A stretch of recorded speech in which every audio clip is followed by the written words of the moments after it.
நான் அங்க போகணும் அப்படின்னு சின்ன குழந்தைங்கலாம் அடம் பிடிச்சு போவாங்கல்ல.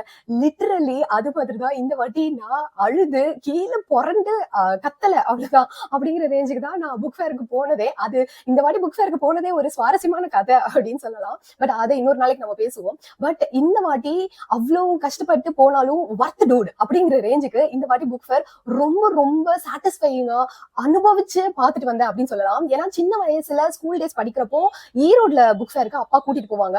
அது ஒரு திருவிழா மாதிரி இருக்கும். அப்பாக்கும் எனக்கும் வந்து ஒரு மெமரபிளான சைல்ட்ஹுட் விஷயம் அப்படின்னு தான் நான் புக் ஃபேர் சொல்லுவேன். ஏன்னா அப்பா ரொம்ப ஸ்ட்ரிக்ட் அப்படிங்கிற மாதிரியான ஆளு. சோ டக்குன்னு எல்லாம் அவர்கிட்ட போய் பேசிட முடியாது. ரேங்க் கார்டு சைன் வாங்கணும்னாலே தயங்கி தான் அவர்கிட்ட நான் போவேன். இத்தனைக்கும் நான் ஃபர்ஸ்ட் மார்க் தான் வாங்குவேன் எப்பவுமே. ஆனாலும் ஒரு பயம் இருந்துகிட்டே இருக்கும். ஆனா புக் ஃபேர்னு வந்துட்டா மட்டும் நானும் அப்பாவும் ஃப்ரெண்ட்ஸ் ஆயிடுவோம் அப்படிங்கிற மாதிரி இந்த பொட்டி கட்டிட்டு போவாங்க அப்படிங்கிற மாதிரி வீட்லயே காலையில டிஃபன் எல்லாம் சாப்பிட்டுட்டு காலையில பஸ் பிடிச்சு நாங்க ஈரோடுக்கு போனோம். போய் நாங்க என்டர் ஆகிறதுக்கு ஒரு 11 o'clock அது மாதிரி ஆகுது அப்படின்னா அப்போல இருந்து நாங்க சுத்திக்கிட்டே இருப்போம். இத்தனைக்கும் சென்னை புக் ஃபேர் அளவுக்கு பெருசு கூட கிடையாது. அதுவும் என்னோட ஸ்கூல் டேஸ்லன்னா அப்ப ஈரோடு புக் ஃபேர் எப்படி இருந்திருக்கும்னு யோசிச்சுக்கோங்க. சோ அந்த மாதிரி ஆனாலும் நாங்க ஃபுல் டே ரவுண்ட் அடிச்சுட்டு சாப்பாடு எனக்குமே இருக்காது, அவருக்குமே சாப்பிடணும்ன்ற அந்த கான்சியஸ்னஸே இருக்காது. அப்படியே சுத்திக்கிட்டே இருப்போம். அப்புறம் ஈவினிங்கா தான் நாங்க வெளில வந்து கரெக்டா டீ குடிக்கிற டைம், அந்த ஸ்நாக்ஸ் சாப்பிடுற டைம், அப்பதான் வந்து ஓகே வயிறு லைட்டா கத்த ஆரம்பிக்குதே அப்படிங்கிற மாதிரி தோணும். சோ அதே மாதிரி அப்பா வந்து நிறைய விஷயங்கள் வந்து கொஞ்சம் சிக்கனமா இருப்பாரு. ஆனா புக்ஸ் விஷயத்துல மட்டும் நான் அங்க போறப்போ ஏதாவது புக் வாங்கிக்கணும் அப்படின்னு நான் எடுத்து காமிச்சேன்னா சும்மா பிளர் மட்டும் பார்த்துட்டு ஓகே வாங்கிக்கோ, ஏன்னா அது எனக்கு உண்டான புக்கா ஸ்கூல் பொண்ணுக்கு உண்டான புக்கா அப்படிங்கிற மாதிரி பார்த்துட்டு ஓகே வாங்கிக்கோ அப்படின்னு உடனே பில் போட்டுருவாரு. அதெல்லாம் எனக்கு ரொம்ப ஒரு மாதிரியான இன்னுமே நினைச்சு பாக்குறப்போ ரொம்ப சந்தோஷமான மொமெண்ட்ஸா இருக்கு. ஏன்னா ஒரு நாள் ஃபுல்லா ஒரு பயமா இருக்கு. அப்பாவை பார்த்தாலே மிலிட்டரி அப்பா அப்படிங்கிற மாதிரி இருக்கவர் கூட ஒரு நாள் ஃபுல்லா ஜாலியா நம்மளால இருக்க முடியுது. என்ன வேணாலும் அன்னைக்கு நமக்கு கிடைக்குது, கேட்கறதெல்லாம் கிடைக்குது அப்படிங்கிற மாதிரி. சோ மெயினா என்னுடைய இந்த புக் கலெக்டிங் அப்சஷன் அப்படின்னு கூட சொல்லலாம். இந்த புக்கு வாசிக்கணும் அப்படிங்கறது எல்லாமே வந்தது அப்பா அம்மா கிட்ட இருந்துதான். அதுக்கப்புறமா இங்க சென்னைக்கு வந்ததுக்கு அப்புறமா என்னால ஒரு முழு நீள புக் ஃபேர் என்னால அட்டென்ட் பண்ணவே முடியல. அதுக்கப்புறம் அது ரொம்ப நாளா வருத்தமாவே இருந்தது. கிட்டத்தட்ட 10-15 வருஷத்துக்கு அப்புறமா இந்த 2026 புக் ஃபேர் தான் எனக்கு வந்து அவ்வளவு ஒரு நிம்மதியும் நிறைவையும் அவ்வளவு நேரம் கிட்டத்தட்ட நாங்க ஒரு 1:30 போல உள்ள நுழைஞ்சோம்னு நினைக்கிறேன். நாங்க வெளில வரப்போ பாத்தீங்கன்னா புக் ஸ்டால் எல்லாம் க்ளோஸ் பண்ணிட்டாங்க. இது வரைக்கும் நான் அந்த மாதிரி எங்கேயுமே பார்த்தது இல்ல. அந்த திரையெல்லாம் போட்டு மூடிட்டு தயவு செஞ்சு நீங்க வெளியே போங்க அப்படின்னு துரத்தாத குறைதான். காலேஜ் விடல நான் வந்து கடைசியா பில்லு போட்டுட்டு இருந்தேன். எனக்கு அப்புறம் ஒருத்தங்களோ 2 பேர் தான் இருந்தாங்க அப்படின்னு நினைக்கிறேன். நான் வெளில வந்து பாக்குறப்ப பாதி புக் ஸ்டால் வந்து மூடிட்டு போயிட்டாங்க. அந்த அளவுக்கு ஒரு 7.5 hours மேல அங்க இருந்திருப்போம். நிறைய ஃப்ரெண்ட்ஸை மீட் பண்ணோம், நிறைய ரைட்டர்ஸ் மீட் பண்ணோம், நிறைய ரைட்டர் ஃப்ரெண்ட்ஸை மீட் பண்ணோம். ரொம்பவே ஒரு அதான் ஒரு சோல் சாட்டிஸ்ஃபைங்கான தெரப்பெட்டிக்கான புக் ஃபேரா இந்த புக் ஃபேர் இருந்தது. சரி நீ கதை அடிச்சதெல்லாம் போதும், நீ உங்க அப்பா கூட புக் வாங்கினா என்ன, ஆயா கூட புக் வாங்கினா எங்களுக்கு என்ன வாங்கினதை காமி அப்படின்னு நீங்க சொல்றீங்க. அது எனக்கு புரியுது. ஆக்சுவலா என்னன்னா நான் தம்ப்நெயில்ல நீங்க பாத்திருப்பீங்க, அது மாதிரி நான் வந்து அப்படியே கவரோட தான் வச்சிருக்கேன், பிரிக்கவே இல்லை. இன்னும் சாட்டர்டே நாங்க போயிட்டு வந்தோம். அதுக்கப்புறமா வந்து இவ்வளவு நாள் வந்து வீட்டுல சேர்லயே ஒரு 3 நாள் இருந்தது. அதுக்கப்புறமா பசங்க நேத்து நோண்ட ஆரம்பிச்சிட்டாங்களேன்னு எடுத்து புக் ஷெல்ஃப் எல்லாம் பத்திரமா வச்சேன். அதுக்கப்புறம் எனக்கு அதாவது உள்ள இருக்கிற புக்ஸ் நான் வாங்கினது, என்ன புக் இருக்கு அப்படிங்கறதும் எனக்கு தெரியும். இருந்தாலுமே அதை பிரிச்சு பார்த்துட்டா அந்த ஒரு சர்ப்ரைஸ் எலமெண்ட் இல்ல, நான் வாங்கின புக்ஸ் அது எனக்கு எப்படி சொல்றதுன்னு தெரியல. இப்போ சம்டைம்ஸ் கிஃப்ட் நம்ம கிட்ட ஒருத்தங்க குடுக்குறாங்க அப்படிங்கிறப்ப கூட உள்ள என்ன இருக்குன்னு தெரியாது. ஆனா சில சமயம் நமக்கே நம்ம ஏதாவது ஆர்டர் போட்டு வாங்குவோம். ஆனா அந்த டைம்ல வந்து நமக்கு அதை ஓபன் பண்ணிட்டா அது தெரிஞ்சிருமே அப்படிங்கிற மாதிரி அது எப்படி சொல்லி புரிய வைக்கிறதுன்னு தெரியல. ஒரு அல்ப சந்தோஷம். அதனால எனக்கு வந்து பிரிக்கவே இன்னும் மனசு வராம அப்படியே வச்சிட்டு இருக்கேன். பட் எவ்வளவு நாளைக்கு தான் அப்படியே வச்சிட்டு இருக்க முடியும் அப்படிங்கிறதுனால சரி ஓகே இன்னைக்கு வந்து என்னென்ன புக்ஸ் எல்லாம் வாங்கணும் அப்படிங்கறத இன்னொரு வாட்டி ரீவிசிட் பண்றப்போ அந்த டேவை மறுபடியும் வாழ்ந்த ஒரு உணர்வு கொடுக்கும் இல்லையா, அதுக்காக. சோ இப்பதான் நான் பிரிக்க போறேன். உள்ளுக்குள்ள பில் எல்லாம் இருக்கும், கச்சன்னு இருக்கும். எந்த புக்கு நான் பர்ச்சேஸ் பண்ணேன், ஃபர்ஸ்ட் பண்ணது செகண்ட் பண்ணது அப்படிலாம் இல்ல, ரேண்டமா வரும்னு நினைக்கிறேன். சோ அது எல்லாத்தையும் ஒண்ணா பார்க்கலாம். முதல் புக்கு இந்த புதையல்ல இருந்து எது வருது அப்படின்னு பார்க்கலாம் ரேண்டமா. அன்னைக்கு அள்ளி போட்டுட்டு வந்தது. இது வந்து ட்ரெஷர் ஹண்ட் மாதிரி இருக்கு. எனக்கு இப்ப முதல்ல எந்த கவர்ல என்ன புக் இருக்குன்னு தெரியாது, எந்த புக் இப்ப ஃபர்ஸ்ட் வரப்போகுது அப்படிங்கிற மாதிரி. சோ கையில இந்த பக்கம் தான் இருக்கு. சோ இந்த புக்கு இது வந்து அம்மன் நெசவு அப்படின்னு சொல்லி என் கோபாலகிருஷ்ணன் அப்படின்னு ஒருத்தர் எழுதியிருக்காரு. இது வந்து நான் தமிழினி பதிப்பகத்துல வந்து இந்த புக்கை வந்து நான் வாங்கினேன். இது வந்து ரேண்டமா சர்ச் பண்ணிட்டு இருந்தப்போ இந்த புக்கு வந்து எனக்கு கிடைச்சது. நெசவாளர்கள் பத்தி அப்படிங்கிற மாதிரி எனக்கு பார்த்தேன் நானு. எனக்கு வந்து நாமுத்துக்குமார் வந்து போன வருஷம் வந்து 12 மாதமும் அவருடைய ஒவ்வொரு புக்கும் படிச்சுட்டதுனால அந்த திரும்பி அவருடைய கதைகள்ல வந்து அவரோட கட்டுரைகள்ல கவிதைகள்ல கூட சில சமயம் அந்த நெசவு தொழில் பத்தி, ஏன்னா அவர் இருந்த கிராமம் அதுதான். சோ நெசவு தான் வந்து முதலா கொண்டது. அதனால எனக்கு அது மேல ஒரு ஈர்ப்பு இருந்தது. ரேண்டமா ஒரு நாள் சர்ச் பண்ணிட்டு இருந்தப்போ எனக்கு இந்த புக்கு தெரிஞ்சது. இது வந்து ஆக்சுவலி நான் காமன் ஃபோக்ஸ்ல நான் பார்த்த அன்னைக்கு அவுட் ஆஃப் ஸ்டாக்ல இருந்தது இந்த புக்கு. ஆனா இதுக்கு வந்து குட்ரீட்ஸ்ல வந்து நிறைய நல்ல ரேட்டிங்ஸ் வந்து கொடுத்திருந்தாங்க. சோ கண்டிப்பா இந்த புக்கை வந்து புக்ஸ் ஃபேர்ல வந்து கிடைச்சது அப்படின்னா வாங்கி வாசிக்கணும் அப்படின்னு நினைச்சிருந்தேன். ஆல்சோ வந்து இந்த கவரே வந்து ஒரு மாதிரி இந்த பட்டு சாரி கவர் மாதிரி ஒரு மாதிரி அழகா நல்லா இருக்குல்ல, அதுக்காக இந்த புக் வந்து நான் வாங்க. ஓகே, அடுத்து என்ன புக் வருதுன்னு பாக்கலாம். எனக்கு இப்போ குதூகலமா இருக்கு. ஒரு மாதிரி நான் வாங்கி போட்ட புக்கு தான், ஆனா அடுத்து என்ன புக் வரப்போகுது என் கையில அப்படிங்கிற மாதிரி சந்தோஷமா இருக்கு. சோ இது வந்து பில்லோட இருக்கு. இது சுஜாதா அவர்கள் எழுதின கணையாளியின் கடைசி பக்கங்கள். இது வந்து தமிழ்னி பதிப்பகத்துல வாங்கின புக்கு. இது வந்து உயிர்மை பதிப்பகம்ல ரொம்ப நாளா இந்த புக்கை நான் தேடிட்டே இருந்தேன். ரொம்ப நாளா உயிர்மையில அவுட் ஆஃப் ஸ்டாக்லயே இருந்தது. சோ புக் ஃபேர்ல இந்த புக்கு கிடைக்குதா அப்படின்னு பாப்போம் அப்படின்னு பார்த்தேன். இந்த புக்கு இருந்தது. இதுதான் நான் வந்து முதல்ல புக் ஃபேருக்கு போய் ஒரு 4-5 ஸ்டால் வந்து தாண்டிட்டோம்.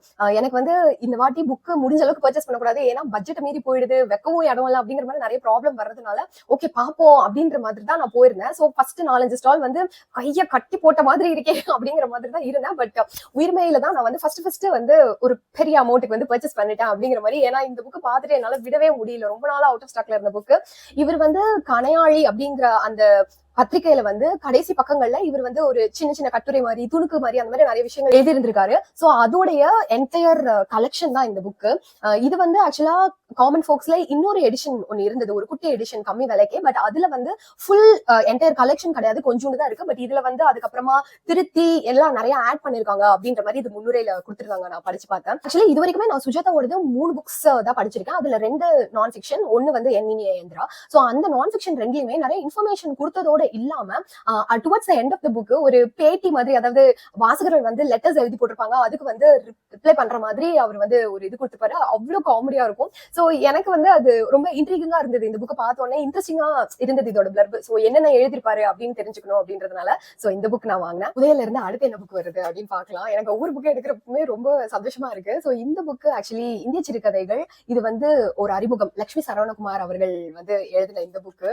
இது வந்து பாருங்க, நான் அவர்கிட்ட ஆட்டோகிராஃப் எல்லாம் வாங்கிட்டேன். இந்த புக்ல ஆக்சுவலி 3 பிளேசஸ்ல நான் வந்து ஒரு ஆட்டோகிராஃப் புக் ஒன்னு, இது வந்து புக்ஸ் அண்ட் டெக்ஸ்ல கொடுத்துருக்காங்க இயரன் மீட்ல. சோ இது வந்து நம்ம ஆட்டோகிராஃப் புக்கா வந்து நம்ம யூஸ் பண்ணிப்போம் அப்படின்னு சொல்லிட்டு அங்க போய் மீட் பண்ணி ஃப்ரெண்ட்ஸ் ஆத்தர்ஸ், இது பாருங்க அவர் எனக்கு அந்த கோட் எல்லாம் எழுதி கொடுத்தாரு. சோ ரொம்ப ஹாப்பியா இருந்தது அவரை மீட் பண்ணதுல. சோ இது வந்து நான் ஆட்டோகிராஃப் புக்கா வந்து நான் மாத்திட்டேன். சோ இந்த புக்கு அப்புறம் இன்னொரு புக்கு, இதுவுமே வந்து அவரோட புக்கு தான். இது வந்து முதல் கதை அப்படின்னு சொல்லி இது வந்து அவர் தொகுத்தது லட்சுமி சரவணகுமார் அவர்கள். இதுல வந்து ஃபர்ஸ்ட் யங் ஆத்தர்ஸ் அவங்க எழுதின, இதுலயும் சைன் இருக்கு பாருங்க. சோ இதுல வந்து யங் ஆத்தர்ஸ் அவர்கள் எழுதின முதல் கதைகள் அதை வந்து ஃபுல்லா வந்து தொகுத்திருக்காரு இதுல. சோ கிட்டத்தட்ட இதுல ஒரு தெரியல தீஸ் நம்பர் ஆஃப் கதைகள் வந்து இதுல இருக்கு. நான் வந்து இவருடைய ரீசன்ட் சிறுகதை தொகுப்பு வந்து படிச்சுட்டு இருக்கேன். அதாவது 2007 இருந்து 2017 வரைக்கும் இவர் எழுதின சிறுகதை வந்து ஒரு தொகுப்பா போட்டிருக்காங்க. அதை தான் நான் இப்போ ரீட் பண்ணிட்டு இருக்கேன். முதல் கதையில ஆரம்பிச்சு நான் இது வரைக்கும் 19 கதைகள் படிச்சிருக்கேன். அது வரைக்குமே ஒவ்வொரு கதையும் வந்து வாவ் வாட் அப்படிங்கிற மாதிரி தான் இருக்கு. சோ அதுக்கப்புறமா வந்து நான் இவருடைய பிகஸ்ட் ஃபேன் ஆகி இவருடைய ஒரு இன்டர்வியூ கூட மிஸ் பண்ணாம எல்லாமே நான் பார்க்க ஆரம்பிச்சேன். அதுல வந்து அவரு நிறைய யங் ரைட்டர்ஸ், புது ரைட்டர்ஸ், நிறைய நல்லா எழுதுறவங்க ஆனா இன்னும் வெளியே தெரியாதவங்க அப்படிங்கிற மாதிரி நிறைய பேரை வந்து ரெக்கமெண்ட் பண்ணியிருந்தாரு. சோ அதுல அவர் மென்ஷன் பண்ணியிருந்தவருடைய ஒரு புக்கு கூட நான் இந்த புக் ஃபேர்ல வாங்கியிருந்தேன். சோ இந்த புக்கு நான் வாங்கினதுக்கு காரணம் அது மாதிரி இன்னும் நிறைய நியூ ஆத்தர்ஸ் வந்து கண்டிப்பா அவர் இந்த புக்ல இன்ட்ரடியூஸ் பண்ணிருப்பாரு அப்படின்றதுக்காக தான். அண்ட் இந்த புக் வந்து இப்போ ரீசெண்டா வந்து இந்த கௌரியானா, இட்ஸ் அபவுட் கௌரிஸ் புக்ஸ், அந்த கௌரியானா பண்ண வேலை சிறுகதை மேல எனக்கு ஒரு பைத்தியம் பிடிக்க வச்சுட்டாரு. அதுவும் இல்லாம லாஸ்ட் இயர் வந்து நான் புதுமைப்பித்தன் அவர்களுடைய 108 சிறுகதைகளும் 108 நாளும் நான் படிச்சேன். சோ ஒரு மாதிரி அதாவது ஒரு ஆத்தருடைய ஆளுமை இல்ல அவங்களுடைய மொத்த திறமையும் இறக்குற இடம் அப்படிங்கிற மாதிரி. ஏன்னா நாவல்ல வந்து நிறைய ஸ்பேஸ் இருக்கும், நிறைய அவங்க எழுதிட்டே போகலாம். பட் சிறுகதை அப்படி கிடையாது. அது சிறு கதை தான், அதுக்குள்ள அவங்க ஒரு வாவ் எலமெண்ட் வைக்கிறாங்க அப்படின்னா அது எவ்வளவு பெரிய எழுத்தாளரா இருப்பாங்க அப்படிங்கிற மாதிரி. அதனால சிறுகதைகள் எனக்கு வந்து வாசிக்க ஆரம்பிச்சிட்டேன் நிறைய. சோ இது வந்து இந்திய சிறுகதைகள் ஒரு அறிமுகம் அப்படிங்கிறது எனக்கு வந்து இந்த டைட்டில் பார்த்தோன்னே இந்த புக்கை நான் வாங்கணும் அப்படின்னு தோணிருச்சு. ஏன்னா ஓகே இந்தியா லெவல்ல வந்து எப்படி இருக்கும், அது வந்து இது வந்து நான் ஃபிக்ஷன் தான் ஆப்வியஸ்லி, ஆனா அது எந்த மாதிரி இருக்கும், இந்திய சிறுகதைகளுடைய போக்கு எப்படி இருக்கு அப்படின்ற மாதிரி எழுதியிருக்காரா என்னன்னு தெரியல. இது படிச்சு பார்த்தா தான் தெரியும். இந்த புக் ரெண்டுமே நான் வந்து எழுத்து பிரசுரம், அதாவது 0 டிகிரி பப்ளிகேஷன் நாங்க தான் வாங்கினது. ஸோ இந்த புக்கு தான் வந்து அவர் இருந்தாரு, அவர்கிட்ட டக்குன்னு ஆட்டோகிராஃப் வாங்கணுங்கிறதுக்காக அவசரமா வாங்கிட்டு ஓடிட்டு போயாச்சு அந்த ஸ்டால். அதுக்கப்புறமா என்னால டைம் பத்தல, அதனால திரும்பி ஃபுல்லா பார்க்க முடியல. பட் ஓகே இந்த புக்ஸ் வந்து வாங்கினே அப்படின்னு சந்தோஷப்பட வேண்டியதான். அடுத்து புதையல்ல வரப்போற புக்கு. ஓகே, இந்த புக்கு இது வந்து லக்ஷ்மிகரோட கிளாசிக் டச். நாங்க யாவரும் போயிருந்தோம், யாவரும் பப்ளிகேஷன்ஸும் அப்படிதான், எந்த புக்கு எடுக்கிறது எதை விடுறது அப்படிங்கிற மாதிரி தான் இருந்தது. பட் இது ஃபுல்லா பார்க்க முடிஞ்சுது. ஸோ இந்த புக்கு வந்து ஆக்சுவலி அவரோடது வந்து இதுவுமே வந்து ஒரு ஷார்ட் ஸ்டோரி. இதுலயும் பாருங்க, எனக்கு நாங்க அவரை மீட் பண்ணோம், அவரோட சைன், ஸோ அந்த ஆட்டோகிராஃப் புக்லயும் நான் வாங்கிட்டேன். இதுலயும் அவர் சைன் பண்ணி கொடுத்தாரு. Such a friendly person. அதாவது லக்ஷ்மி சரவணகுமார் ஆகட்டும், லக்ஷ்மிகர் ஆகட்டும், இவங்கெல்லாம் வந்து ஒரு யுவ புரஸ்கார் அவார்ட் வின் பண்ணவங்க அப்படிங்கிற ஒரு எண்ணமே இல்லாம சும்மா நம்ம வந்து ஒரு ஃப்ரெண்டை பார்த்தா நம்ம வந்து எப்படி பேசுவோம் அது மாதிரி பேசிட்டு இருந்தாங்க.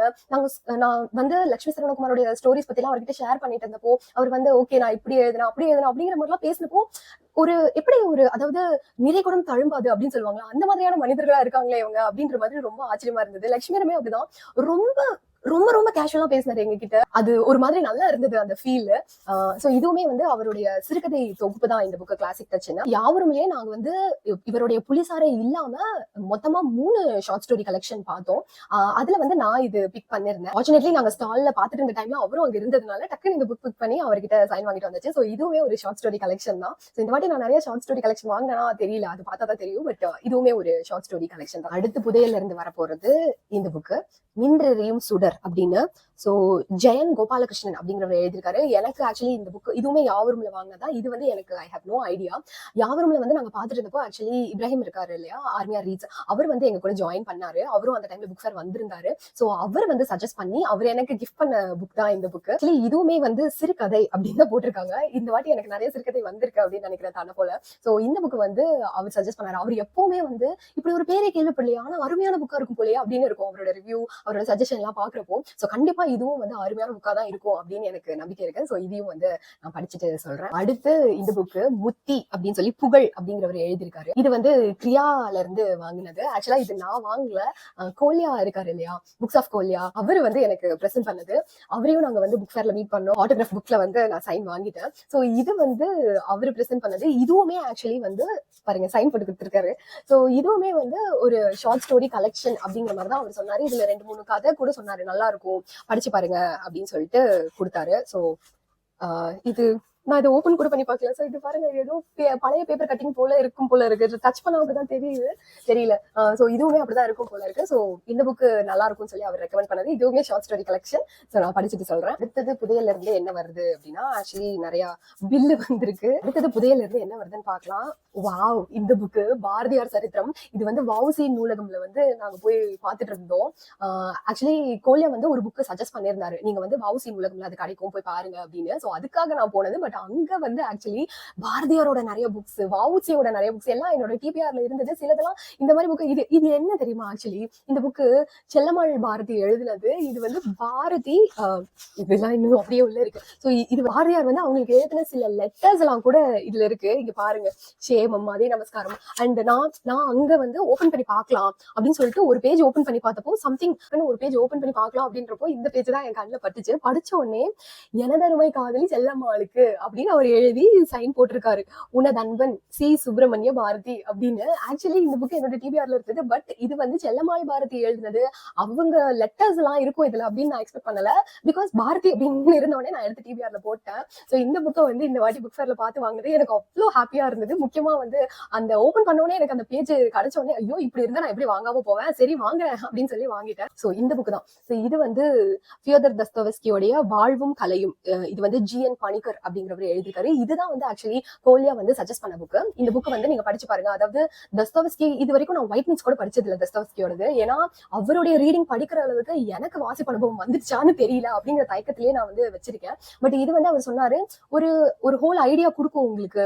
அதாவது தஸ்தோவஸ்கி வந்து எப்படி இருக்கு அவருடைய இலக்கியம் அப்படிங்கிறது, அவரோட வாழ்க்கைக்கும் அதுக்கும் எப்படி கனெக்ஷன் அப்படிங்கிற மாதிரி நிறைய விஷயம் வந்து சொல்லுவோம் அப்படின்ற மாதிரி சொல்லியிருந்தாரு. இதுவும் நான் வந்து வஉசி நூலகம்ல தான் வாங்கினேன். பில்லு கூட இன்னும் அப்படியே இருக்கு. சோ இந்த புக்கு வந்து ஃபுல்லா தஸ்தோவஸ்கியை ரீட் பண்றவங்களுக்கு ரொம்ப நல்லா எழுதியிருக்காரு அப்படிங்கிற மாதிரி சொன்னாரு. சோ ஓகே படிச்சு பார்ப்போம் அப்படின்னு சொல்லிட்டு இந்த புக் வாங்கினது. இதுல நடுவுல ஏதாவது புக் மார்க் எல்லாம் வந்ததுன்னா எடுத்து தனியா வச்சிடணும். ஓகே, ஆமா, இது வந்து நீலம்ல வந்து எடுத்துட்டு வந்த புக் மார்க். இது நல்ல பெருசா இருக்கு. அடுத்து இந்த புக்கு தான் நான் வந்து நீலம் பப்ளிகேஷன்ல வந்து வாங்கினேன். ஆனா இது வந்து கொம்பு வெளியீடு இந்த புக்கு. ஆனா நீலம் பப்ளிகேஷன்ல நான் வாங்கினேன். இது வந்து வையாளி அப்படின்னு சொல்லி கருத்தடையான். நான் வந்து சொல்லியிருந்தேன் முன்னாடியே, லட்சுமி சரவணகுமாரோடைய கிரேட் ஃபேன் ஆகி அவரோட இன்டர்வியூ ஒண்ணு கூட விடாம நான் பார்த்தேன் அப்படிங்கிற மாதிரி. மோஸ்ட்லி பார்த்துட்டேன், ஒண்ணு கூட விடாமன்னு சொல்ல முடியாது, பட் மோஸ்ட்லி பார்த்தேன். ஸோ அதுல வந்து கருத்தடையான் அப்படின்ற ஒரு ரைட்டர் பத்தி அவர் மென்ஷன் பண்ணியிருந்தாரு. ரொம்ப சூப்பரா எழுதுறாரு இவரு அப்படிங்கிற மாதிரி சொல்லியிருந்தாரு. ஸோ எடுத்தோடனே அந்த பேரை பார்த்தோன்னே எனக்கு ஸ்ட்ரைக் ஆயிடுச்சு. இருந்தாலும் சரி ஓகே, இது என்னவா இருக்கும், பில்லி புக் மார்க் எல்லாம் உதிருது. ஸோ இந்த புக் மார்க்ஸ் எல்லாமே வந்து அங்கிருந்து சுட்டிட்டு வந்ததுதான். ஸோ இது வந்து இது என்னவா இருக்கும் அப்படின்னு சொல்லிட்டு சரி சும்மா ஓபன் பண்ணி பார்ப்போமே அப்படின்னு சொல்லிட்டு, எனக்கு இதுக்குள்ள என்ன இருக்கு அப்படின்னு கூட தெரியல. டைரக்டா நான் வந்து கான்டென்ட் பேஜ் பார்க்கலான்னு ஓபன் பண்ணி பார்த்தா இங்க வந்து தோழி கூற்று, தலைவி கூற்று, நற்றாய் கூற்று அப்படின்லாம் இருந்துச்சு. அதுக்கப்புறம் நான் உள்ள பிரிக்கவே இல்லை, உள்ள என்ன இருக்குன்னு கூட எனக்கு தெரியல. அதுக்கப்புறம் பில்லெல்லாம் போட்டுட்டு வெளியே வந்ததுக்கு அப்புறம் தான் பாக்குறேன் இது வந்து கவிதை புக்கு. ஆக்சுவலி நமக்கும் கவிதைக்கும் ஏணி வச்சாலும் எட்டாது. இருந்தாலும் எனக்கு வந்து அந்த அவர் ரெஃபர் பண்ண அந்த பேரு, அப்புறம் உள்ள பார்த்தோன்னே அந்த கண்டென்ட்ல தலைவி கூற்று, நற்றாய் கூற்று எல்லாம் இருந்தோடனே எனக்கு உடனே வாங்கணுமே, இந்த புக்கை வாங்கணுமே அப்படின்னு கையெல்லாம் துடிக்க ஆரம்பிச்சிருச்சு. அதனால இந்த புக்கை வாங்கியாச்சு. ஸோ ட்ரை பண்ணி பார்ப்போம். ஒரு வேலை புரியுற மாதிரி கவிதையா இருந்தா ஓகே தான், இல்லைனாலும் நமக்கு தான் கவிதையை சொல்லிக் கொடுக்க நிறைய பேர் இருக்காங்கல்ல. ஸோ அதனால இதுவும் ட்ரை பண்ணி பார்க்கலாம் அப்படின்னு வாங்கிட்டு வந்தேன் இந்த புக்கு. இந்த ஒரு பேக் வந்து முடிந்து விட்டது. இந்த ஒரு பேக்ல தான் இத்தனை புக் இருந்தது. ஸோ எடுத்து கொஞ்சம் ஓரமா வச்சிருவோம். அது இல்லாம இன்னும் 4 பைகள் இருக்கின்றன. ஸோ அதுல வந்து ஒன்னு நான் பார்க்கலாம். அடுத்து கொஞ்சம் பெருசா இருக்கிற பை வந்து இந்த பை தான். இதுலயும் பில்லெல்லாம் இருக்கு. ஸோ இது வந்து ஃபுல்லா பாரதி புத்தகாலயம் பேக் போட்டிருக்கு. ஸோ பாரதி புத்தகாலயம்ல இவ்வளவு புக் வாங்கினா தெரியல, பார்க்கலாம் என்ன இருக்கு அப்படின்னு சொல்லிட்டு. ஸோ எஸ், முதல் புத்தகம் மின்சாரபூ மேலாண்மை பொன்னிசாமி அவர்கள் எழுதினது. அவருக்கு சாகித்ய அகாடமி விருதும் வாங்கி கொடுத்த புத்தகம் இது. இதுவுமே ஒரு ஷார்ட் ஸ்டோரி கலெக்ஷன் தான். இது வந்து நான் பாரதி புத்தகாலயம்ல தான் வாங்கினேன். ஸோ இந்த புக்கு வந்து எனக்கு எப்படி தெரியும் அப்படின்னா, லாஸ்ட் இயர் வந்து வாசப்பை நேசிப்போம்ல வந்து ஆண்டு விழா போட்டியில வந்து ஒரு தலைப்பு, அதாவது நேர்காணல்கள் அப்படிங்கிற தலைப்பு. ஸோ நேர்காணல்கள் ரிலேட்டட் புக்ஸ் எல்லாம் படிக்கலாம் அப்படின்னு நான் சும்மா கிண்டல தேடிட்டு இருந்தப்போ எனக்கு கிடைச்சதுதான் தமிழ் எழுத்தாளர்களின் நேர்காணல்கள் தொகுப்பு. இது வந்து தமிழ் தோழி அப்படிங்கிற ஒரு ஆசிரியர் குழு வந்து அதை வெளியிட்டு இருந்த மாதிரி இருந்தது. ஸோ அந்த புக் மூலமா தான் எனக்கு மேலாண்மை பொன்னிசாமி அப்படிங்கிறவரை பத்தியும் இந்த புக்கு பத்தியும், அதுக்கப்புறமா அவரை பத்தி நான் விக்கிபீடியால சர்ச் பண்ணி பார்த்தப்போ இந்த புக்கை பத்தி நான் தெரிஞ்சுக்கிட்டேன். வெறும் 5ஆம் வகுப்பு வரைக்கும் மட்டுமே படிச்ச ஒருத்தரால சாகித்ய அகாடமி அவார்ட் வாங்குற அளவுக்கு ஒரு புக்கு எழுத முடியும் அப்படின்னா அந்த புக்ல அப்படி என்ன இருக்கு அப்படின்னு படிக்கணும் அப்படின்றதுக்காக நான் இந்த புக்கு ரொம்ப நாளா வந்து வாங்கணும் சரி பார்க்கலாம் அப்படின்ட்டு யோசிச்சுட்டு இருந்தேன். பட் இந்த வாட்டி இந்த புக்கை பார்த்தோன்னே, அதுவும் இந்த கவர் எல்லாம் பார்த்தோன்னே என்னால விட முடியல. ஸோ இதை வாங்கியாச்சு. அடுத்த புக்கு இது வந்து வனபுத்ரி.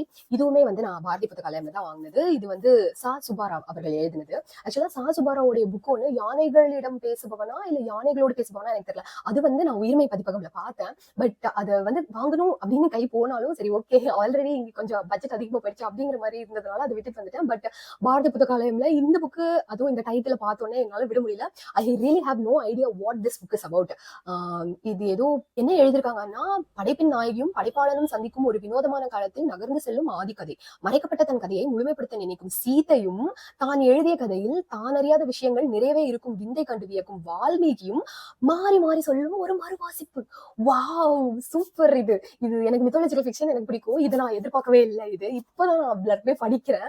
ஸோ சா சுப்பாராவ் யாரு அப்படின்னா, எனக்கு வந்து ஹர்ஷினி லாஸ்ட் இயருக்கு நினைக்கிறேன் ஒரு பர்த்டேக்கு வந்து புத்தக காதல் அப்படின்னு சொல்லி ஒரு புக் வந்து பிரசென்ட் பண்ணிருந்தாங்க. பர்த்டேக்கு பண்ணாங்களா இல்ல சும்மா அனுப்பிச்சாங்களா எனக்கு தெரியல. பட் பிரசென்ட் பண்ணிருந்தாங்க. அதுல வந்து நிறைய புக் படிக்கிறவங்களுடைய அந்த புக் நான் இன்னும் படிக்கல. இருந்தாலும் அந்த புக்ல என்ன இருக்கும் அப்படின்னா, நிறைய புக் படிக்கிறவங்க அது எப்படி அணுகுறாங்க, ஒரு புத்தக காதல் இருந்தா எப்படி இருக்கும், அது மூலமா அவங்க என்னென்ன மாதிரியான விந்தையான செயல்கள்லாம் செய்யறாங்க அப்படிங்கிற மாதிரி நிறைய எனக்கு டிபிஆர் ஏறிடுச்சு.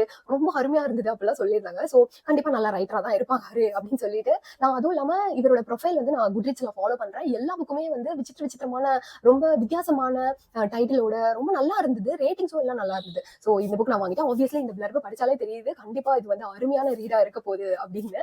ஸோ கூடி சீக்கிரம் இதை படிக்கிறதுக்கு ட்ரை பண்ணலாம். ஓகே, இது வந்து லைபாக்லே ஆன்டி.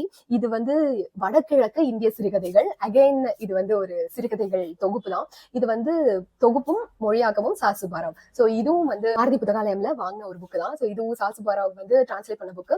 இந்த புக் எனக்கு எப்படி தெரியும் அப்படின்னா, நான் புக் ஃபேருக்கு போறதுக்கு ஒரு 2-3 days முன்னாடி புக்ஸ் ஆஃப் கோலியோட ஸ்டோரியில வந்து இந்த புக்கு வந்து அவரு போட்டுட்டு, கண்டிப்பா புக் ஃபேர் போறவங்க எல்லாம் இந்த புக்கை வாங்கி படிங்க, அருமையா இருக்கு அப்படின்ற மாதிரி போட்டிருந்தாரு. அப்பவே நான் ஸ்கிரீன்ஷாட் எடுத்து வச்சிருந்தேன். அண்ட் ஆல்சோ அங்கேயும் அவர் மீட் பண்ணப்போ எங்களுக்கு மறுபடியும் இந்த புக் அவர் வந்து ரெக்கமெண்ட் பண்ணாரு. ஸோ கண்டிப்பா இந்த புக் வாங்கியே ஆகணும், அதுவும் ஷார்ட் ஸ்டோரி கலெக்ஷனா வேற இருக்கு அப்படின்னு சொல்லிட்டு இந்த புக் வாங்கினேன். ஸோ இந்த புக்ல எவ்வளவு ஷார்ட் ஸ்டோரிஸ், அதுவும் இது வந்து வடகிழக்கு இந்திய சிறுகதைகள். ஸோ நான் வந்து மேபி அந்த இந்திய சிறுகதைகள் ஒரு அறிமுகம் இது எல்லாம் ஒரே டைம்ல நான் படிச்சேன்னா என்னால நிறைய விஷயங்கள் ரிலேட் பண்ணிக்க முடியும் அப்படின்னு நினைக்கிறேன். ஸோ இந்த புக்கும் வந்து நம்ம படிக்கலாம். இந்த புக்கு என் சக பயணிகள் பை சா தமிழ்ச்செல்வன்.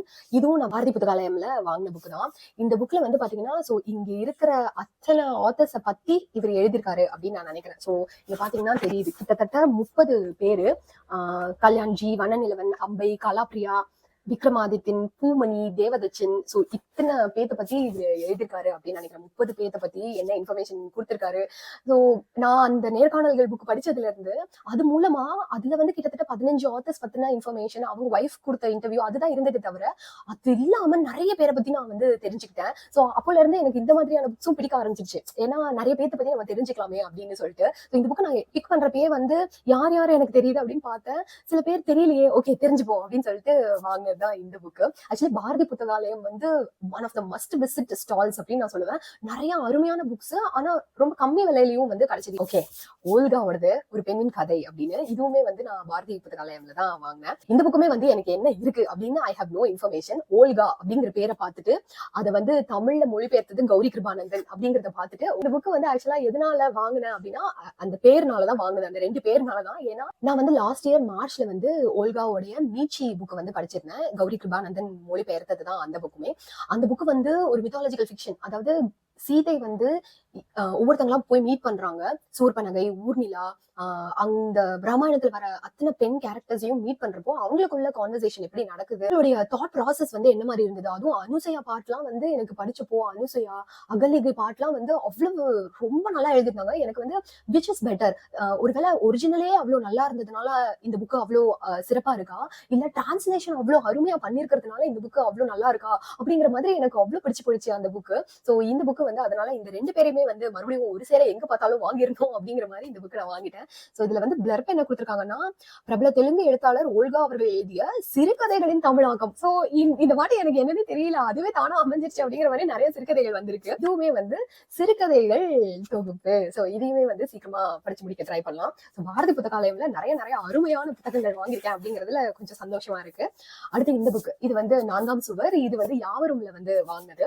ஆக்சுவலி திருப்பால் பத்தி புக்ஸ்டாகிராம் ஃபுல்லா இட்ஸ் கோயிங் கிரேசி அப்படிங்கிற மாதிரி நிறைய ரேவ் ரிவ்யூஸ் நான் பாக்குறேன். இந்த புக்ல ஆக்சுவலி இது நான் ஓபன் பண்ணி பார்த்த உடனே முதல்ல டைட்டிலே வந்து உள்ளுக்குள்ள இருந்த கான்டென்ட் எத்தனை ஸ்டோரிஸ் இருக்கு இதுல அப்படின்னு நான் பாக்குறப்போ பாத்தீங்கன்னா இதுல முதல் ஸ்டோரியே வந்து திருப்பால் தான் இருந்தது. திருப்பால் தான் இதுல முதல்ல இருந்தது. சோ டோட்டலா 30 ஷார்ட் ஸ்டோரிஸ். இதுவுமே ஒரு ஷார்ட் ஸ்டோரி கலெக்ஷன் தான். திருப்பால் என்கிட்ட தனி புக்காவே இருக்கு. இருந்தாலும் வந்து 4ஆம் சுவர்ல இருந்து ஒரு கதை தான் அப்படின்னா அந்த ஒரு கதையே இவ்வளவு நல்லா இருக்குன்றாங்களே, அந்த புக்கை படிச்சே பார்க்கல நான் இன்னும். இருந்தாலுமே அந்த ஒரு கதையை பத்தி இத்தனை பேர் இப்படி சொல்றாங்களே, அப்ப சூப்பரா தான் இருக்கும் அப்படின்னு சொல்லிட்டு தான் இந்த புக் வந்து நான் வாங்கினேன். இந்த book and that is one more short story for this year. So அடுத்து என்ன புக் வருது அப்படின்னு பார்த்தா, ஓகே இது வந்து ஹெர் ஸ்டோரிஸ்ல எனக்கு தெரிஞ்சு நான் வந்து கொஞ்சம் கிரேசியா போனது பாரதி புத்தகாலயம், ஹெர் ஸ்டோரிஸ், காலச்சுவடு, கிழக்கு பதிப்பகம் அப்படின்னு நினைக்கிறேன். என்னோட கண்ட்ரோல்ல மீறி நிறைய புக்ஸ் வாங்கிட்டேன். நிறைய புக்ஸ்ங்கிறத விட கொஞ்சம் அதிகமான பட்ஜெட்ல புக்ஸ் வாங்கிட்டேன் அப்படிங்கிற மாதிரி. இந்த புக் வந்து மேதினியின் தேவதைகள். இது வந்து சித்ரா ரங்கராஜன் அப்படின்றவங்க எழுதியிருக்காங்க. இந்த புக் வந்து பார்த்துட்டு பின்னாடி பிளர்பும் படிச்சு பார்த்தேன். இது வந்து எப்படின்னா ஒரு மாதிரி நார்த் ஈஸ்ட் பிளேஸ்ல இருக்கிற விமன் அவங்களுடைய எப்படி சொல்றது, நான் பார்த்த பிளர்ப அப்படியே படிச்சே காமிச்சிடுறேன். ஆண்கள் சகவாசமே வேண்டாம் என்று உறுதிமொழி எடுத்து பெண்களுக்கென்றே ஒரு கிராமத்தை உருவாக்கி தங்களுக்கான சட்டங்களை தாங்களே ஏற்றுக்கொண்ட உமோஜா பெண்கள். வலுவான இஸ்லாமிய படிநிலையை கொண்டிருந்தாலும் முக்காடுகள் அணியாத புரட்சி பெண்களாக, மாறாக முக்காடுகளை ஆண்களுக்கு பரிசளித்த துவாரெக் பெண்கள். வாள்கள் சாட்டைகளுடன் சரமாரியாக சண்டை பயிற்சி மேற்கொள்ளும் குங்ஃபு பௌத்த பிக்குணிகள். துணிச்சலாகவும் கடுமையாகவும் போர்க்களத்தில் வீரமங்கைகளாக போராடிய சேயன் பெண்கள். தந்தையின் உடல் சூட்டிலேயே குழந்தைகள் வளர்ந்து கொண்டிருக்க வலைகளையும் கத்தியையும் ஏந்தி வேட்டைக்கு ஆயத்தமாகும் ஆஹா பழங்குடி பெண்கள். ஒரு நூற்றாண்டு முழுவதும் பேரரசை பாதுகாக்கும் பணியில் இருந்த முழுக்க முழுக்க பெண்களால் ஆன ராணுவமான டஹோமி அமேசான்கள். இவர்களின் கதைகளை படிக்கும்போது புல்லரிக்கும், பெருமிதம் தலைக்கேறும் அப்படின்னு. சோ இந்த மாதிரி இந்த உமோஜா பெண்கள், அப்புறம் வந்து டஹோமி அமேசான்கள், அப்புறம் சேயன் பெண்கள் அப்படிங்கிற மாதிரி நிறைய வகையான நமக்கே தெரியாத பெண்களை வந்து நமக்கு அறிமுகப்படுத்துறது தான் இந்த புக்கு அப்படின்னு நினைக்கிறேன். ஒரு நான் ஃபிக்ஷன் தான் நினைக்கிறேன். அங்க உள்ள நான் வந்து சும்மா பேஜை போராடி பார்க்கலாம் அப்படின்னு பார்த்தப்போ, சோ இந்த மாதிரி பாருங்க, இது வந்து சிலந்தி வலை சின் பெண்கள், அதுக்கப்புறமா ஒட்டகச்சிவிங்கி பெண்கள், அதுக்கப்புறமா வந்து முஸ்லி பெண்களுக்கு வாய் ரொம்பவே நீளம் அப்படிங்கிற மாதிரி. ஸோ இந்த மாதிரி டிஃப்ரெண்ட் டைப் ஆஃப் விமன், இந்த மாதிரி ஒரு என்ன சொல்றது, ஒரு ட்ரைப் அப்படிங்கிற மாதிரி நினைக்கிறேன் இது. ஸோ அந்த மாதிரி நிறைய பெண்களை பத்தின ஒரு புக்கா இருக்கும் அப்படின்னு இந்த பிளர்பை பார்த்தோன்னே எனக்கு தோணுச்சு. ஸோ அதனால இந்த புக்கை எடுத்தேன், வச்சேன். ஆனா அங்கேயே விட்டுட்டு வர மனசு வராம மறுபடியும் எடுத்துட்டு வந்துட்டேன் இந்த புக்கு. அடுத்து இந்த புக்கு, இது ரொம்ப நாளா என்னோட விஷ்லிஸ்ட்ல இருந்த புக்கு. முதல் பெண்கள், நிவேதிதா லூயிஸ் எழுதினது. இதுவும் ஹெஸ்டோரிஸ்ல தான் வாங்கினேன். ஸோ இந்த புக்கு வந்து முதல் பெண்கள், அதாவது முதல் மருத்துவர், அப்புறம் முதல் செவிலியர், அது மாதிரி முதல் பெண்கள் இருப்பாங்க இல்லையா, ஸோ அவங்கள பத்தின ஒரு நான் ஃபிக்ஷன் தான் இதுவுமே. ஸோ பாருங்க, இதுல எடுத்தோடனே வருது பாருங்க, ஃபாத்திமா பீவி, அதுக்கப்புறமா முனைவர் மார்க்சியா காந்தி. ஸோ இவங்கெல்லாம் வந்து அவங்கவுங்களுடைய கரியர்ல, அவங்கவுங்களோட ஃபீல்ட்ல வந்து இவங்கெல்லாம் முதல் பெண்களா இருந்திருக்காங்க. மீனா நாராயணன். ஸோ இது மாதிரி என்னோட பசங்களுக்கு ஆக்சுவலி நான் நிறைய female orient, first female world லெவல்ல அந்த மாதிரி நிறைய புக்ஸ் வாங்கி வச்சிருக்கேன். அது வந்து அவங்களுக்கு அப்படின்னு சொல்லிட்டு எனக்காக நான் வாங்கிக்கிட்ட புக்ஸ் தான். ஸோ அந்த வரிசையில இங்கிலீஷ் புக்ஸ்ல இந்த புக்கும் வந்து தமிழ்ல ஆட் ஆயிடுச்சு இப்போ. அடுத்த புக்கு மாரி செல்வராஜ் அவர்களுடைய காட்டு பேச்சுகளை காதலித்தவன். இது வந்து நான் வந்து இரவி புக்ஸ்ல வந்து வாங்கினேன். ஆக்சுவலா இதுவுமே வந்து கொம்பு வெளியீடு தான் இந்த புக்குமே. மாரி செல்வராஜுடைய மறக்கவே நினைக்கிறேன், அப்புறம் தாமிரபணியில் கொல்லப்படாதவர்கள், இந்த புக்கெல்லாம் வந்து ரொம்ப ஃபேமஸ், கண்டிப்பா படிக்க வேண்டிய புக்கு அப்படின்னு சொல்லியிருக்காங்க. ஆனா எனக்கு என்னமோ இது வரைக்குமே வந்து அந்த புக்கை பத்தி நிறைய பேர் நிறைய பேசிட்டதுனாலயா இல்ல என்னன்னு தெரியல, I never got the chance to start reading those books. ஆனா என்னமோ தெரியல, இந்த புக்கோடைய ஃப்ரண்ட் கவரை முதல் நாள் ஃபர்ஸ்ட் டைம் நான் பார்த்ததுல இருந்தே இந்த புக்கை வாங்கி உடனே வாசிச்சிடணும் அப்படின்ற மாதிரி ஒரு எண்ணம் இருந்துகிட்டே இருந்தது.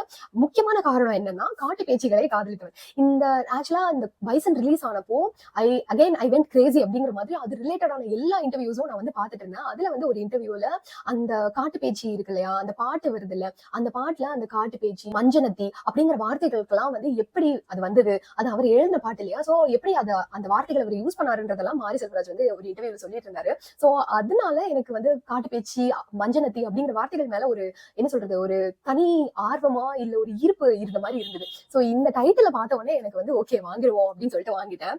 ஆக்சுவலா இது வந்து பாத்தீங்கன்னா ஓகே, இதுவுமே வந்து சிறுகதைகள் அப்படின்னு இருக்கு. சோ எடுத்த உடனே அதெல்லாம் படிக்காம இது படிக்கிறதுக்காக சூஸ் பண்ணதும் வந்து maybe the universe wanted me to read more short stories this year அப்படின்னு நினைக்கிறேன், தெரியல. இதுவுமே வந்து எனக்கு தெரியாம நானே வாங்கினதுதான் இது. இது ஓகே, அந்த பில்லு, புக் மார்க், ஸ்டால்ல கொடுத்தது எல்லாமே அப்படியே இருக்கு உள்ளே. ஸோ நான் தான் சொன்னேன், பேக்ல இருந்து எடுக்கவே இல்லை, மனசு வரல.